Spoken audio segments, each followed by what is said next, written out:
ব্যবহার করে তাকে আটকে রাখলো, তাও রাখতে পারেনি। অথচ একজন উকিল যদি তিনি ওকালতি করেই থাকেন কারো হয়ে, তার কণ্ঠস্বরের পরীক্ষা চাই কেন? অভিষেক বন্দ্যোপাধ্যায় তার এত সম্পত্তি কোথা থেকে আসে? তিনি কি একটা এফিডেভিট অফ অ্যাসেটস দিয়ে ডিক্লেয়ার করবেন? যদি তিনি করেন, আমি তাহলে অন্যান্য ইকুইভ্যালেন্ট নেতা যারা আছে তাদের কাছেও একই অনুরোধ রাখবো, দুর্নীতির তদন্ত আটকানোর রাজ্য সরকার মোট কত টাকা সুপ্রিম কোর্টে গিয়ে খরচা করলো, সেই টাকার পরিমাণটা কি রাজ্য সরকার জানাবে? জানাক, আমি জানতে চাই।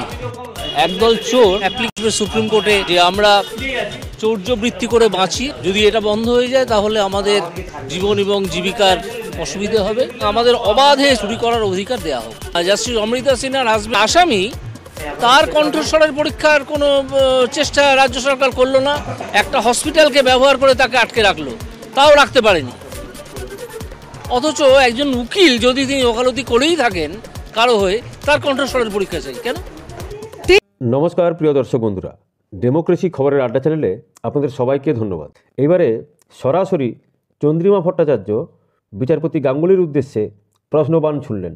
তিনি কি বলেছেন? তিনি বলেছেন যে সোমবার কলকাতা হাইকোর্টের বাইরে দাঁড়িয়ে তৃণমূলের সর্বভারতীয় সাধারণ সম্পাদক অভিষেক বন্দ্যোপাধ্যায়ের সম্পত্তি নিয়ে প্রশ্ন তুলেছিলেন কলকাতা হাইকোর্টের বিচারপতি অভিজিৎ গঙ্গোপাধ্যায়। তিনি বলেছিলেন যে আমার মনে একটা প্রশ্ন জাগে, একজন নেতা অভিষেক বন্দ্যোপাধ্যায়, তার এত সম্পত্তি কোথা থেকে আসে? তিনি একটা হলফনামা দিয়ে ঘোষণা করবেন যে তার সম্পত্তির পরিমাণ কত, সোশ্যাল মিডিয়ায় সেটা পোস্ট করতে পারবেন? ওই প্রশ্নের সূত্র ধরেই মঙ্গলবার বিচারপতি গঙ্গোপাধ্যায়ের উদ্দেশ্যে পাল্টা প্রশ্ন ছুড়লেন রাজ্যের মন্ত্রী চন্দ্রিমা ভট্টাচার্য। বললেন, বাড়িতে বসে ভাববেন এ ধরনের কথা বলা যায় কি? খানিক থেমে বিচারপতির উদ্দেশ্যে চন্দ্রিমার পরামর্শ, আমি শ্রদ্ধার সঙ্গে আশা রাখি বিচারপতি অভিজিৎ গঙ্গোপাধ্যায় তার মন্তব্যের পুনর্বিবেচনা করবেন। মঙ্গলবার বর্ধমানে দলের এক মহিলা সভায় এসে এই মন্তব্য করেন রাজ্য মহিলা নেত্রী ও মন্ত্রী চন্দ্রিমা ভট্টাচার্য। পূর্ব বর্ধমান জেলা মহিলা তৃণমূল কংগ্রেসের ডাকে মহিলা কর্মী সমাবেশ ছিল। সভাটি হয় বর্ধমানের সংস্কৃতি মঞ্চে। কেন্দ্রের বঞ্চনা, 100 দিনের বকেয়া ও মহিলাদের অসম্মানের প্রতিবাদে এই সমাবেশের ডাক দেওয়া হয়। সেখানেই সংবাদ মাধ্যমের প্রশ্নের জবাবে কথা বলেন চন্দ্রিমা।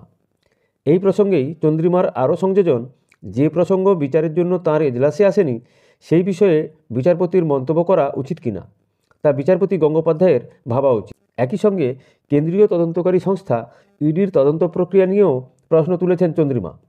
রেশন দুর্নীতিতে ধৃত রাজ্যের প্রাক্তন খাদ্যমন্ত্রী জ্যোতিপ্রিয় মল্লিকের বিরুদ্ধে কমিশন নেওয়ার বিষয়ে সম্প্রতি আদালতে জানিয়েছে ইডি।